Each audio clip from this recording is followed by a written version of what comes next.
Hello everyone, good morning. This is next day. आज आपल्याला परत पुण्यासाठी निघायचं आहे. खूप मजा आली. रात्री 3 वाजेपर्यंत जागी होतो. इथं आलो मित्राकडे, 3:30 वाजता झोपलोय.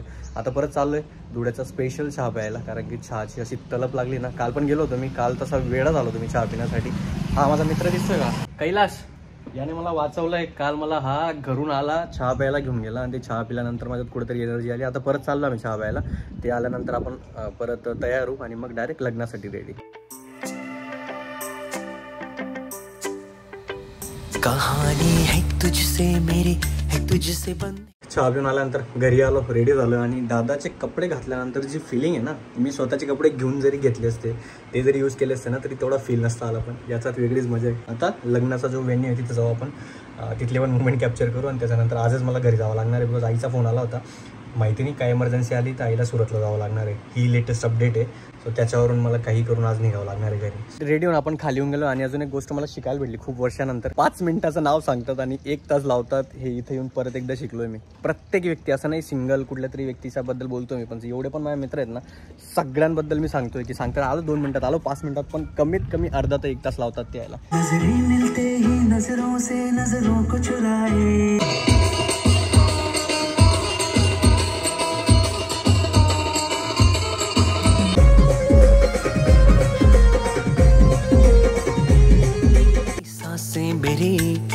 लगे तुझ संग हर एक लम्हा, खो न जाऊं मैं तुझ में कहीं.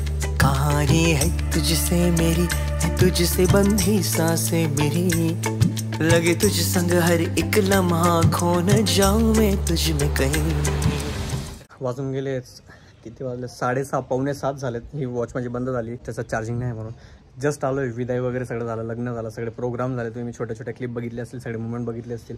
पण एक गोष्ट मला माहिती नाही, आज इतकं जास्त फील झालं. तिथं मला फील नाही झालं, पण येताना मला फील झालं की आपले आई वडील, स्पेशली पोरींचा आई वडिलांसाठी हा मेसेज आहे किंवा ह्या माझ्या फिलिंग्स आहेत की लहानपणापासून आत्तापर्यंत जोपर्यंत त्या पोरीचं लग्न होत नाही तोपर्यंत सांभाळतात आणि एका दुसऱ्या व्यक्तीला, एका अननोन व्यक्तीला म्हणा, अरेंज मॅरेज असेल तर एक छोट्या 1-2 महिन्याचा जो टाईम असतो ज्याचा सगळ्या गोष्टी होतात आणि मग लग्न ठरतं आणि आपली पोरगी जाते दुसऱ्यांच्या घरी. म्हणजे त्या आईबापांवर काय फील करत असतील ना, मला ते इतकं जास्त असं डीपली फील झालं ना. सॅल्यूट आहे सगळ्यांना. म्हणजे मला माहिती नाही या फिलिंग्स कशा मी एक्सप्रेस करू किंवा काय, पण आज मी लिटरली ना, मला माझ्या स्नोईची आणि परीची अशी ऑटोमॅटिक अशी आठवण आली. किती अवघड होत असेल त्या आईबाबांसाठी आपल्या पोरीला दुसऱ्यांना देणं, दुसऱ्यांच्या घरी पाठवणं. बट ऑब्वियस या सगळ्या गोष्टी सगळ्यांसोबत होतात, पण जेव्हा जवळून आपण या सगळ्या गोष्टी बघतो ना, बापरे बाप, सगळ्यात जास्त जे फील होत असेल ना ते त्यांचं आईबाबांना होत असेल. पोरगा काय, त्याचं लग्न झाल्यावर तो त्याच्याच घरी असतो, पण पोरगीला आपलं स्वतःचं घर सोडून दुसऱ्यांचं घरी जावं लागतं, तिथं ॲडजस्ट व्हावं लागतं, तिथं राहावं लागतं. आणि बापरे बापरे, खूप साऱ्या ॲडजस्टमेंट आहेत, खूप साऱ्या फिलिंग्स आहेत, खूप साऱ्या गोष्टी जातात. मी किती एक्सप्लेन केलं तरी कमीच आहे, पण मला असं वाटलं की मी थोडं सांगायला पाहिजे. मला पर्सनली फील झालं. मला ऑटोमॅटिक माझ्या परीची, माझ्या स्नोईची, त्यांची ऑटोमॅटिक आठवण आली. बघायला गेलं ते खूप छोटे आहेत, अजून त्यांची पूर्ण जर्नी बाकी, खूप मोठी जर्नी. पण मी त्या दिदीला आज त्यांचं आईबाबांसमोर असं जाताना बघत होतो, तर मला असं इतकं जास्त डीपली फील झालं ना की असे प्रत्येकाचे जे आईवडील असतील, स्पेसिफिकली पोरींचे, तर ते लग्न झाल्यानंतर काय फील करत असतील. कारण की पहिल्या दिवसापासून जेव्हा त्यांचा जन्म होता तेव्हापासून तर आत्तापर्यंत सगळे सोबत होते, आणि त्याच्यानंतर मग एकदम अशी न्यू लाईफ, न्यू लोक, सगळ्या गोष्टी असं अवघड आहे. चला आता चेंज करूयात. चेंज झाल्यानंतर माझी बस पण बुक झाली आहे, बिकॉज आईचं काहीतरी वेगळं चालू आहे. आई म्हणे मी सुरतला जाणार आहे किंवा काय, दादाचा पण बड्डे येतोय, खूप साऱ्या गोष्टी होणार आहेत. बघायला गेलं तर मी आज थांबणार होतो, उद्या जाणार होतो रात्री, बट मला आज निघावं लागते बिकॉज आई उद्या जाणार आहे. असं मजा आली 2 दिवस धुळ्यात, सगळ्या मित्रांसोबत मस्ती करून, त्यांच्यासोबत डान्स करून, त्यांच्यासोबत गप्पा मारून खूप जास्त मजा आली. बघायला गेलं तर मी माझ्या मित्रांसोबत खूप जास्त ब्लॉग नाही केला आहे, पण छोट्या छोट्या क्लिप आहेत. क्लिप किंवा व्हिडिओ याचा व्यतिरिक्त त्यांच्यासोबत ज्या बसून गप्पा मारल्या, त्यांच्यासोबत जे फील केलं आहे मी, किंवा अशा खूप साऱ्या गोष्टी असे व्हिडिओमध्ये दाखवता पण येत नाही आणि ते मी असं एक्सप्रेस पण नाही करू शकत. पण खूप मजा आली. चला आता पटकन चेंज करून घेऊ, चहा प्यायला जाऊ, तिथून मग बघू. माझी 10:30ची बस आहे, 10:30ला आपण पुण्यासाठी निघूयात.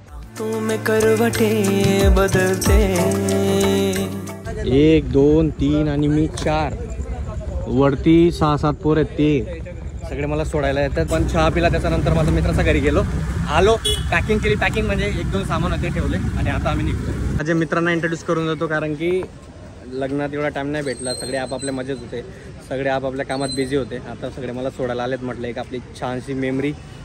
मला असं पर्सनली कोणाचं सोबत व्हिडिओ शूट नाही करता आला, पण म्हटलं आता जाताना सगळ्यांना असं एक मस्त कॅप्चर करतो. म्हटलं माझ्यासोबत लाईफ लॉंग मेमरी राहील. हा धीरज याचं सिस्टरचं लग्न होतं. हा आम्ही सोबत होतो डिप्लोमाला. आणि हे सगळे माझ्या धुळ्याचे मित्र हे जे दिसतात.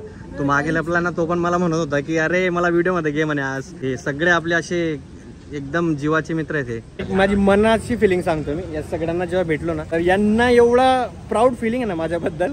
माझ्या ब्लॉग्स किंवा बाकीच्या गोष्टी आहेत ते जेव्हा माझे फोटोज स्टेटसला टाकतात किंवा त्यांना जे लोक विचारतात की हा तुझा मित्र आहे का, हा तुझा कोण ओळखीचा आहे का, याला कसं काय ओळखतो, त्यांच्या चेहऱ्यावरची स्माईल असते ना, ते बघून मला खूप जास्त आनंद होतो. कारण की आपण जे काही काम करतो आणि त्याच्यावर तुमचे मित्र जेव्हा प्राऊड असतात ना, फिलिंगच जागा वेगळी.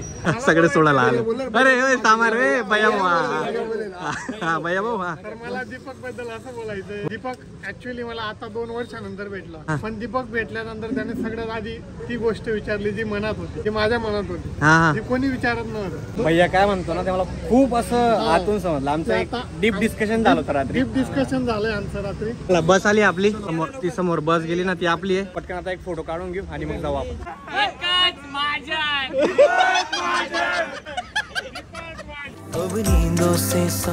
जस्ट पुण्याला पोहोचलो आणि पाऊस खूप जास्त आहे पुण्याला. मला असं होतं की मी आईला सरप्राईज देईल, बिकॉज मी आईला सांगितलं नव्हतं. मी आईला सांगितलं होतं उद्या येणार आहे, असं येणार आहे, तसं येणार आहे, मला आज जमणार नाही आहे, बसेस नाही आहेत, खूप सारे रिझन दिले होते.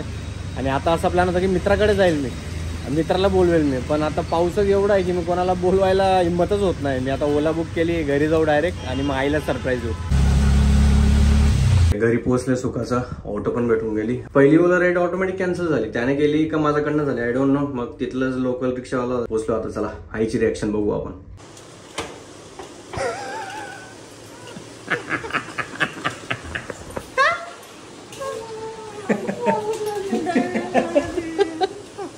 आईचा एक पण फोन उचलला नाही मी कालपासून, रात्रीपासून. आत्ता पण सकाळी पोहोचल्यावर मी फोन केला पण तो पण नाही उचलला. ओ मी काय तू एवढे फोन करतो, काय प्लॅन काय झूठ बोलो. आईने आल्या आपण जे लग्नात सगळे कपडे घेऊन गेलो सगळे धुवून काढले, धुवून सुकवायला पण टाकून दिले. आणि अजून पाऊस मी आलो तेव्हा कम होता, आता तर अजून जास्त झालाय. तेरी यादें जब आए मुझे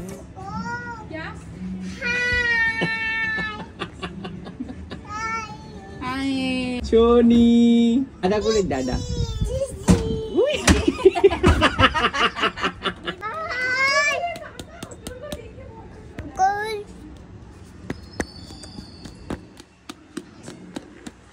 शोनी